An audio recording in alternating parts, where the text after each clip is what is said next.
Back here on 760 WJR, we periodically take a look at some interesting things happening in the field of education. I want to introduce you to Christy Trombetta, who's a senior math instructor at Michigan Virtual, teaches students from all around the state in topics ranging from geometry to personal finance to AP calculus. In other words, all things that we have no clue about.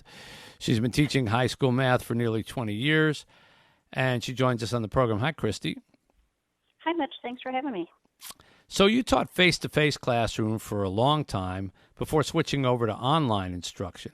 What are the differences? What are the advantages, maybe even in some way you weren't expecting?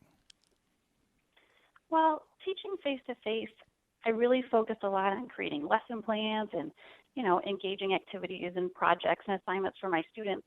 And so when I made the transition to teaching online, I found that I spent a lot less time on those things that I did in the classroom before, and I spent a lot more time getting to know my students on an individual basis so that I could know, what their needs were and what they needed from me to best support them as learners in my class. So I really spend a lot of time with my students. That kind of goes work. contrary to how you would think it would work. You would think that you would spend less time online, right? Because it seems to be a less personal medium, but you're actually saying it's the opposite was true. Yeah, absolutely. I mean, what I found is if I don't have those connections and I don't make those meaningful relationships with my students, a lot of them have a really hard time being engaged in an online class.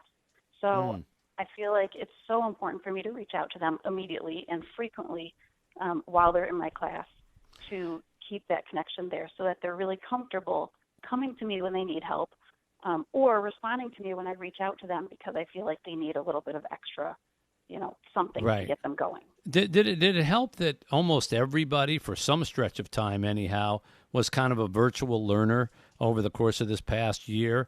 And so people were getting a little more comfortable with the whole field of talking to teachers through screens?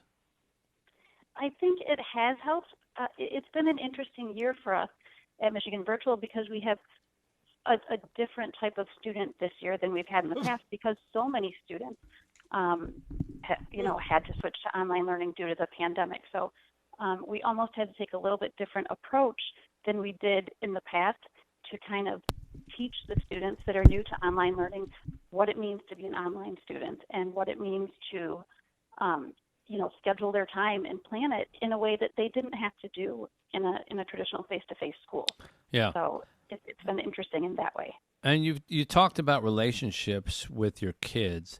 There was an interesting example that you had mentioned before we started talking here about a kid who got cheating in one of your math classes, and you didn't take the traditional wagging finger, get in trouble type of thing for cheating. Explain how that worked and maybe why that was important because of a virtual classroom. Sure. Well, in my opinion, when a student cheats, it's generally not because they're lazy. It's generally because there's something going on. So maybe they didn't feel like they had enough time to really do the assignment. But often I feel like a student cheats because they don't feel like they're capable of doing the assignment well. And so that's the route that they take. And so when I respond to a student in this situation, I feel like I need to let them know that obviously cheating is not okay, but I don't want them to stop working in the class. I want them to keep moving, and I want them to get past whatever that hurdle is that was preventing them from doing the assignment in the first place. So I had a recent situation with a student that I had caught cheating, and so I felt like I had to be super intentional with her in my communication to, like I said, let her know that it wasn't okay to be cheating on the assignment, but to let her know that I want her to be successful in the class. I don't want her to stop working. I know she can do well, and that she's not expected to do the class alone. It's a common misconception among students in online classes that they kind of have to do everything on their own. And I really wanted to let her know that I'm here to help, and I want to help. And together, if she's willing to work with me, we can get past this, and I can help her. And how did it work out? Better. And it's been amazing. I work with this student. I will say it took her probably a good week to respond to me.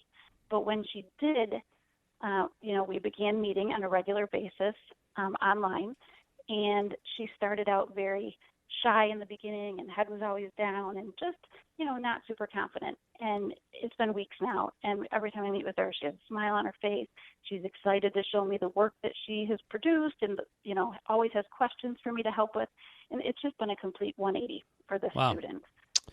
Great technique, great story. Thank you for what you're doing, Christy, and the work that you're doing with kids in the community and the progress you're making in a traditionally tough field to teach even in person, let alone virtually.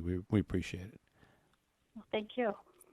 Christy Trombetta there was a senior math instructor at Michigan Virtual.